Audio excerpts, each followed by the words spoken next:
Hello everyone, my name is Nidhi Sharma. I welcome you all to the Judiciary by PW YouTube channel, जहां पर आज हम collegium system के बारे में बात करने वाले हैं कि कलीजियम सिस्टम होता क्या है, किस तरीके से इंडिया में उसको एग्जीक्यूट किया गया है, किस तरीके से उसके कॉन्स्टिट्यूशनल प्रोविजन बात करते हैं, किस तरीके से वो इंडिया में इवॉल्व हुआ है और डे टू डे किस तरीके से उसका डेवलपमेंट हुआ है और क्या उसका रिलेशन है इन रिस्पेक्ट टू एग्जीक्यूटिव और क्या उसका रिलेशन है इन रिस्पेक्ट टू जुडिशरी।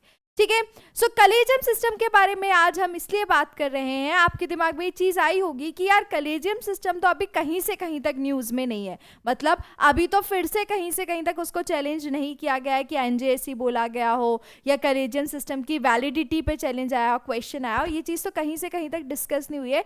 तो मैम इस पर सेशन क्यों लेकर आई हैं? मैं इसलिए इस पे सेशन लेके आई हूँ क्योंकि रिसेंटली आपको पता है हमारे 51st chief justice of India appoint हुए हैं, जो कि है जस्टिस संजीव खन्ना। तो इसीलिए मैंने सोचा कि आपको बताऊं कि किस तरीके से पूरा प्रोसेस चलता है जब हम बात करते हैं सुप्रीम कोर्ट के जजेस की, हाई कोर्ट के जजेस की एंड डिस्ट्रिक्ट कोर्ट जजेस की, कि किस तरीके से उनको अपॉइंट किया जाता है, किस तरीके से उनका ट्रांसफर होता है, ये आपके लिए जानना बहुत जरूरी है। ठीक है, तो सबसे पहली चीज जब हम कलीजियम सिस्टम की बात करते हैं तो कलीजियम सिस्टम क्या होता है वो हम देखेंगे इस वीडियो में। तो हम क्या क्या चीजें इस वीडियो में, इस सेशन में कवर करने वाले हैं वो मैं आपको बता देती हूँ। तो सबसे पहले हम कवर करेंगे कि बेसिक मीनिंग क्या होता है कलीजियम सिस्टम का, that means what is collegium system, क्या क्या चीजें उसमें होती हैं।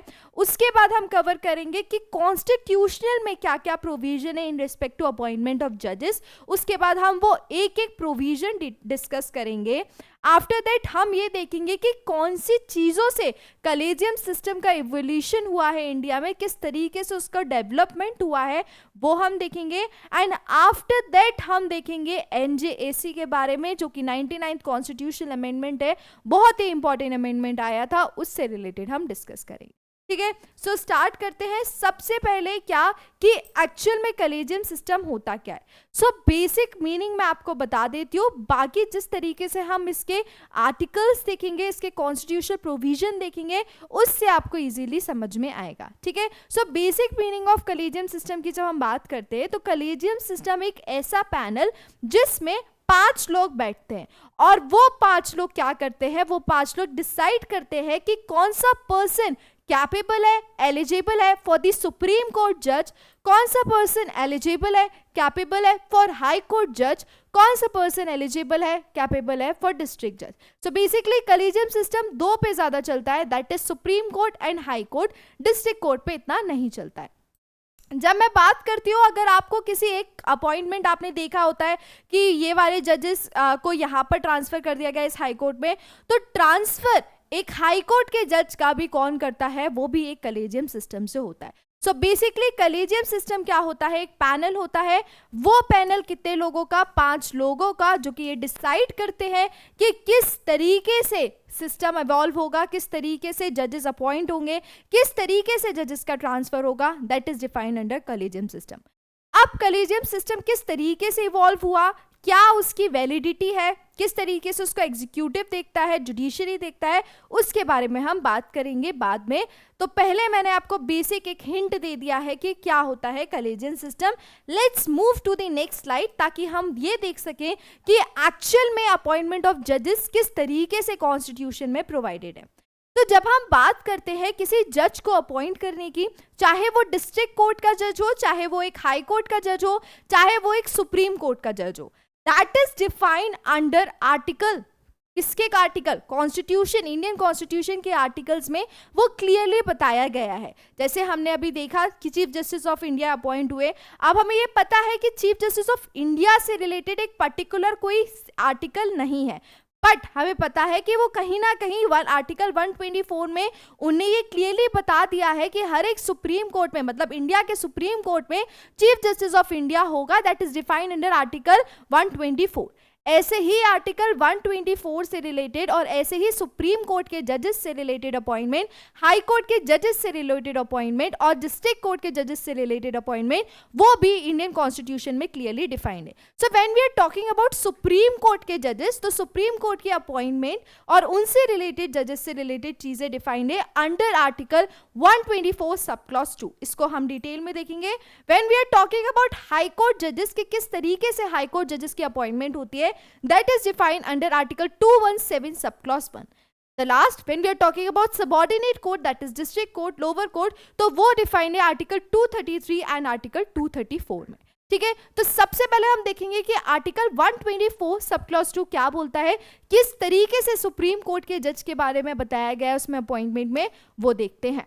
तो सबसे पहले article 124 sub clause 2, every judge of the Supreme Court shall be appointed by the President. ठीक है, क्या बोला है कि हर एक जज सुप्रीम कोर्ट का कौन अपॉइंट करेगा, सिर्फ और सिर्फ मतलब कौन अपॉइंट करेगा, प्रेसिडेंट. और वो प्रेसिडेंट किससे करेगा, by warrant under his hand and seal. मतलब जो प्रेसिडेंट है वो हर एक जज सुप्रीम कोर्ट का वही अपॉइंट करेगा, उनके सील पे, उनके नाम के, उनके वारंट के बेसिस पे वो जज क्या होगा, अपॉइंट होगा. ठीक है, आफ्टर कंसल्टेशन, सबसे बड़ा खेल किसके ऊपर, कंसल्टेशन के ऊपर. और ये कंसल्टेशन के वर्ड के वजह से ही पूरा कलेजियम सिस्टम का एक जन्म हुआ है और कंसल्टेशन के बेसिस पे ही इतना एवोल्यूशन हुआ है और इतनी लड़ाइयां हुई हैं एग्जीक्यूटिव वर्सेस जुडिशरी में. ठीक है, सो इसमें ये बोला गया है कि हर एक जज सुप्रीम कोर्ट का प्रेसिडेंट अपॉइंट करेगा अपने वारंट में, सील में, आफ्टर कंसल्टेशन. मतलब उनको किससे कंसल्ट लेना पड़ेगा, विथ सच ऑफ द जजेस of the supreme court and of the high court in the state as the president may deem necessary for the purpose. मतलब कि उनने ये सोच लिया है कि उनको सुप्रीम कोर्ट का जज बनाना है, बट सुप्रीम कोर्ट का जज बनाने के लिए उनका सोचना काफी नहीं है, उनको कंसल्ट करना पड़ेगा. किससे, सुप्रीम कोर्ट के जजेस से, हाई कोर्ट के जजेस से. तब जाके वो क्या कर सकते हैं, एक सुप्रीम कोर्ट के जज को अपॉइंट कर सकते हैं. अब कौन से सुप्रीम कोर्ट के जज को पूछना है, उन्हें कंसल्ट करना है, कौन से हाई कोर्ट के जज को कंसल्ट करना है, ये पूरी तरीके से जो डिस्क्रिप्शन है ये प्रेसिडेंट के ऊपर है. इसमें ये नहीं लिखा है कि आप इन्हीं से पूछ सकते हो, आप इन्हीं को पूछ सकते हो, दूसरे को नहीं पूछ सकते. ये पूरी तरीके से प्रेसिडेंट पे डिस्क्रिप्शन पे रहेगा कि उनको किससे कंसल्टेशन लेनी है. ठीक है, सो आर्टिकल 124 में क्लियरली बोला गया है कि हर एक जज सुप्रीम कोर्ट का प्रेसिडेंट अपॉइंट करेगा अपने वारंट और सील में, कंसल्ट करके सुप्रीम कोर्ट के जजेस से, हाई कोर्ट के जजेस से, जिस जज से उनको पूछना हो उससे वो पूछ सकते हैं, कंसल्ट कर सकते हैं. ठीक है, next is article 217 sub clause 1. ये बेसिकली बात करता है हाई कोर्ट के जजेस से related. Every judge of a high court shall be appointed by the president. Common चीज क्या, सुप्रीम कोर्ट का जज भी प्रेसिडेंट अपॉइंट करेगा, हाई कोर्ट का जज भी प्रेसिडेंट अपॉइंट करेगा. ठीक है, by warrant under his hand and seal after consultation. High court के जज को अपॉइंट करने के लिए भी प्रेसिडेंट को कंसल्टेशन लेनी पड़ेगी. और वो कंसल्टेशन किससे लेनी पड़ेगी, चीफ जस्टिस ऑफ इंडिया से रिलेटेड लेनी पड़ेगी. गवर्नर ऑफ द स्टेट, मान लो कि उनको करना है किसका, हाई कोर्ट ऑफ दिल्ली के, या हाई कोर्ट ऑफ, मान लो high court of Uttar Pradesh की उनको क्या करना है, जज अपॉइंट करना है, किसको, प्रेसिडेंट को. तो प्रेसिडेंट को किससे परमिशन लेनी पड़ेगी, पहली बात चीफ जस्टिस ऑफ इंडिया, जो कि आप कौन है, जस्टिस संजीव खन्ना, उनसे परमिशन कंसल्ट करना पड़ेगा. जो गवर्नर होंगे उत्तर प्रदेश के, उनसे कंसल्ट करना पड़ेगा. और उसी के साथ साथ and in the case of appointment of a जज other than chief justice, the chief justice of the high court. ठीक है, मान लो इसमें जो अदर देन में आप कंफ्यूज मत होना कि जैसे क्या करना है, एक high court of Uttar Pradesh के चीफ जस्टिस को अपॉइंट करना है. तो जब high court of Uttar Pradesh के चीफ जस्टिस को अपॉइंट करना है तो कंसल्ट प्रेसिडेंट को करना पड़ेगा चीफ जस्टिस ऑफ इंडिया, किससे, जस्टिस संजीव खन्ना से, और जो उत्तर प्रदेश के गवर्नर है उनसे करना पड़ेगा. लेकिन अगर ऐसा सिनेरियो है जहां पर प्रेसिडेंट को उत्तर प्रदेश हाई कोर्ट के सिर्फ जज को अपॉइंट करना है, ना कि सीजे को, तो उस टाइम पे उनको कंसल्ट करना पड़ेगा चीफ जस्टिस ऑफ इंडिया से, गवर्नर से, और उसी के साथ साथ उत्तर प्रदेश हाईकोर्ट के जो चीफ जस्टिस होंगे उनसे उनको कंसल्ट करना पड़ेगा। ये चीज बोली गई है आर्टिकल 217 सब क्लॉज 1 में। Next is article 233 sub clause 1, जो कि बात करता है सबऑर्डिनेट एंड लोअर कोर्ट्स के जजेस से related. Appointment of person to be and the posting and the promotion of district judges in any state shall be made by the governor of the state in consultation with the high court exercising jurisdiction in relation to such state। ठीक है, अभी तक हमने देखा high court में और supreme court में president करते थे, but when we are talking about district court जजेस तो वहां पर कौन करेगा, गवर्नर करेगा हाई कोर्ट के जजेस से कंसल्ट लेके। ठीक है, सो हमने देख लिया सुप्रीम कोर्ट का भी, हाई कोर्ट का भी एंड लोअर कोर्ट का भी। अब हम आ जाते हैं कि कलेजियम सिस्टम को किस तरीके से इवॉल्व किया गया, किस तरीके से उसका इवोल्यूशन हुआ। सो बेसिकली क्या हुआ था, पहले जस्टिस ए एन रॉय मतलब जब स्टार्टिंग में जब सीजीआई बने थे तो उस टाइम पे जो रे थे, जस्टिस रे को अपॉइंट किया गया था, और जस्टिस रे को इस बेसिस पे अपॉइंट किया गया था कि जो सीनियर मोस्ट पर्सन होगा सुप्रीम कोर्ट में, जो सीनियर मोस्ट जज होंगे वो सीजीआई बनेंगे। ठीक है, तो उनको अपॉइंट कर दिया गया, बट उनके अलावा 3 जजेस और थे जो कि उनसे क्या थे, बड़े थे, बट उनको कंसिडर, उनकी एज कंसिडर नहीं की गई, जस्टिस रे को अपॉइंट कर दिया गया।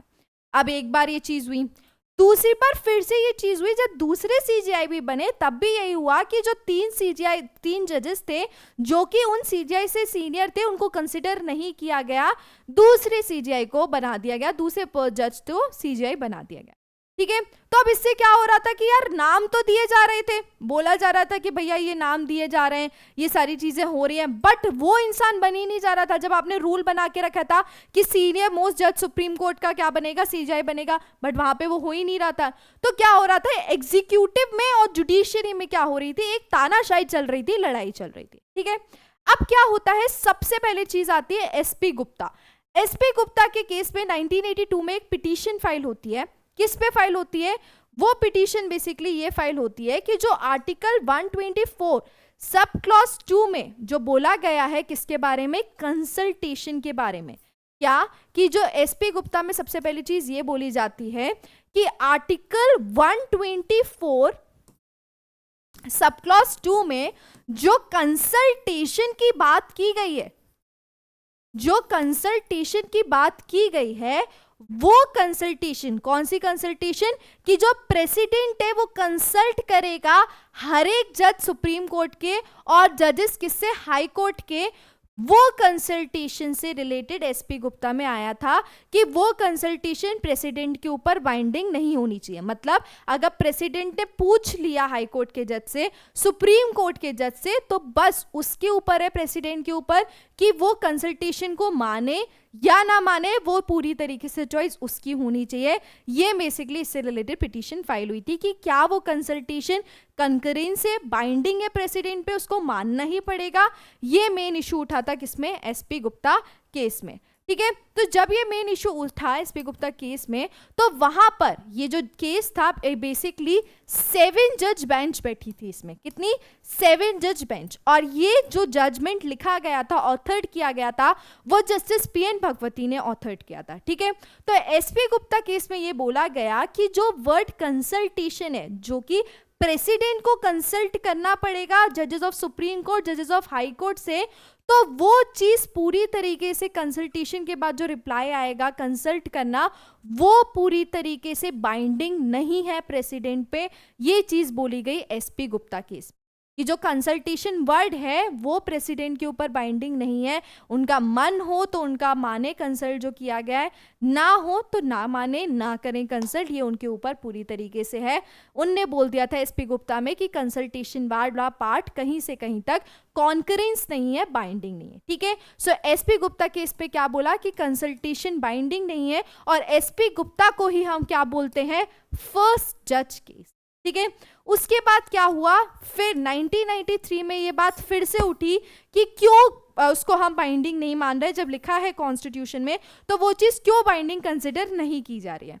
तो जब 1993, जिसको हम सेकेंड जज केस बोलते हैं, वहां पर क्या हुआ, वहां पर जब केस में ये चालू हुआ जजमेंट, तो जजेस ने क्या किया, जो एसपी गुप्ता वाला केस था उसको ओवर रूल कर दिया और ये बोला कि जो प्रेसिडेंट कंसल्ट कर रहे हैं वो प्रेसिडेंट के ऊपर पूरी तरीके से बाइंडिंग है, प्रेसिडेंट को मानना पड़ेगा कंसल्टेशन। ये चीज सेकेंड केस में बोली क्या, कि प्रेसिडेंट को कंसल्ट अगर लिया है, उनने पूछा है जजेस से, तो वो कंसल्टेशन पूरी तरीके से बाइंडिंग होगी, ये चीज बोली गई सेकेंड जज केस। उसके बाद क्या होता है, और यहीं से जो शुरुआत हुई थी, यहाँ पे डिस्कशन होने लगा था कलेजियम सिस्टम के बारे में कि एक ऐसा सिस्टम होना चाहिए जो कि क्या करे, अपॉइंट करे और ट्रांसफर करे। उसी के बाद क्या होता है, जब यहाँ पे डिस्कशन हुआ तो थर्ड जज केस जब आता है तो वहां पर क्या हो जाता है, कलेजियम सिस्टम का, कलेजियम स्ट्रक्चर का जन्म हो जाता है, जहां पर यह बोला जाता है कि जो कलेजियम स्ट्रक्चर बनाया जाए जिसमें चीफ जस्टिस ऑफ इंडिया रहेंगे और उसी के साथ साथ 4 सीनियर मोस्ट जजेस रहेंगे सुप्रीम कोर्ट। ठीक है, सो कलेजियम सिस्टम की जब हम बात करते हैं, जो मैंने आपको स्टार्टिंग में बताया था, वो कहीं पर भी किसी भी लॉ में डिफाइन नहीं है, ना तो वो इंडियन कॉन्स्टिट्यूशन में डिफाइन है कि इंडियन कॉन्स्टिट्यूशन के किसी आर्टिकल में उसके बारे में बात की गई हो, ना ही उसको किसी लेजिस्लेशन से लाया गया है। वो बेसिकली किससे आया है, उसका जन्म किससे हुआ है, उसका जन्म सिर्फ और सिर्फ केस लॉ से हुआ है। और यही 3 इंपॉर्टेंट जजेस हैं, एसपी गुप्ता जो कि फर्स्ट जज केस है, सेकंड केस एससी एडवोकेट जो कि सेकंड जज केस है, and third one is presidential reference article 143 में जो है वो हमारा थर्ड जज केस है। ठीक है, सो ये बेसिकली कलेजियम सिस्टम का स्ट्रक्चर ऐसे इवॉल्व हुआ था और कलेजियम सिस्टम किसी लॉ में या किसी कॉन्स्टिट्यूशन के आर्टिकल में डिफाइन नहीं है। ठीक है, सो इस तरीके से उसको बनाया गया, इस तरीके से उसकी शुरुआत की गई। अब हम बात करते हैं यहाँ पे सीजेआई का, जो हमारे अभी सीजेआई रहे हैं उनका फोटो आपको दिख रहा होगा। तो अब हम सबसे पहले बात करते हैं कि किस तरीके से स्ट्रक्चर चलता है सुप्रीम कोर्ट में, हाई कोर्ट में एंड लोअर कोर्ट में। ठीक है, तो जब हम बात करते हैं सुप्रीम कोर्ट के कलेजियम की, तो सुप्रीम कोर्ट में चलता है, जब सुप्रीम कोर्ट के एक जज को अपॉइंट करना होता है तो उसमें होता है CJI chief justice of India and 4 supreme court जजेस, सीनियर मोस्ट जजेस रहेंगे। जब हम बात करते हैं हाई कोर्ट के जज की, तो वहां पे अपॉइंटमेंट और ट्रांसफर हाई कोर्ट के जज से रिलेटेड बात हो रही है। चीफ जस्टिस ऑफ इंडिया रहेंगे एंड 2 सुप्रीम कोर्ट जजेस रहेंगे, अगर क्या करना है, अगर अपॉइंट करना है। ठीक है, किसको, चीफ जस्टिस को और जजेस को। जब हम बात करें ट्रांसफर जजेस की, तो ट्रांसफर जब हम बात करते हैं हाई कोर्ट, एक हाई कोर्ट से दूसरे हाई कोर्ट, तो उसमें क्या होगा, 4 सुप्रीम कोर्ट जजेस होंगे और चीफ जस्टिस होंगे किसके, हाई कोर्ट के। ठीक है, सो ये कलेजियम स्ट्रक्चर चलता है किसका, हाई कोर्ट का एंड सुप्रीम कोर्ट। अब इसके बाद आया, मैंने आपको बता दिया कलेजियम सिस्टम क्या होता है, किस तरीके से वो इवॉल्व किया। अब मैं आपको बताऊंगी कि बेसिकली 99th कॉन्स्टिट्यूशनल अमेंडमेंट क्या था। सो ये जब सारी चीजें हो गई तो क्या हुआ, एग्जीक्यूटिव ने इसमें इंटरफेयर किया। उनने बोला कि 99th कॉन्स्टिट्यूशनल अमेंडमेंट आया, जिससे आया आपका एनजीएसी, नेशनल जुडिशियल अपॉइंटमेंट कमीशन। वो आया आपका 2014 में। ठीक है, उसमें ये बोला गया कि ये जो अपॉइंटमेंट है, ये जजेस वाली जो चीजें हो रही है, ये सिर्फ जजेस अपने हिसाब से कर लेते हैं, बायसनेस हो रही है, इसीलिए इसमें एग्जीक्यूटिव का पार्ट भी होना जरूरी है, एग्जीक्यूटिव के लोग होना जरूरी है। ठीक है, तो उसमें ये बोला गया था कि जो एनजीएसी का कंपोजिशन रहेगा उसमें सीजीआई रहेंगे, लॉ मिनिस्टर रहेंगे, सुप्रीम कोर्ट के 2 जजेस रहेंगे और 2 person, eminent person special category से रहेंगे। ठीक है, तो अब इसमें क्या हो गया, एग्जीक्यूटिव भी आ गया, जुडिशरी भी आ गया। तो जैसे ही अमेंडमेंट आया, 2015 में एक केस आया, उसके बाद क्या हुआ, इस केस को 2015 में क्या बोल दिया गया, इस अमेंडमेंट को, कि ये अमेंडमेंट पूरी तरीके से अनकॉन्स्टिट्यूशनल है। क्यों अनकॉन्स्टिट्यूशनल है, वहां पर सेपरेशन ऑफ पावर की बात की गई कि एग्जीक्यूटिव पूरी तरीके से अलग डिसाइड करता है चीजें और जुडिशरी पूरी अलग तरीके से, तो ये दोनों एक साथ काम नहीं कर सकते। और एनजीएसी का जो 99 कॉन्स्टिट्यूशनल अमेंडमेंट आया था उसको क्या कर दिया गया, अनकॉन्स्टिट्यूशनल बोल दिया गया। उसके बाद भी आज भी हम बात करें, मतलब बेसिकली ये बोला गया था कि कलेजियम सिस्टम को हटा के एनजीएसी लाए, तो ये कईयों बार उठ चुकी है बात, अभी रिसेंटली भी कुछ ईयर पहले उठी है, जिसमें फिर से ये पार्लियामेंट में बात की गई थी कि जो कलेजियम सिस्टम है उसको हटा दिया जाए, एनजीएसी को ही एग्जीक्यूट किया जाए। बट फिर से यही हुआ कि एट प्रेजेंट सिर्फ और सिर्फ कलेजियम सिस्टम चल रहा है, कलेजियम सिस्टम के हिसाब से ही अपॉइंटमेंट होती है एंड कलेजियम सिस्टम के हिसाब से ही ट्रांसफर हो। ठीक है, so this is all about collegium system कि किस तरीके से हमने देखा कैसे इवॉल्व होता है, किस तरीके से उसके आर्टिकल हैं. So this is all about this session. मिलते हैं नेक्स्ट सेशन में. Bye bye, take care, thank you.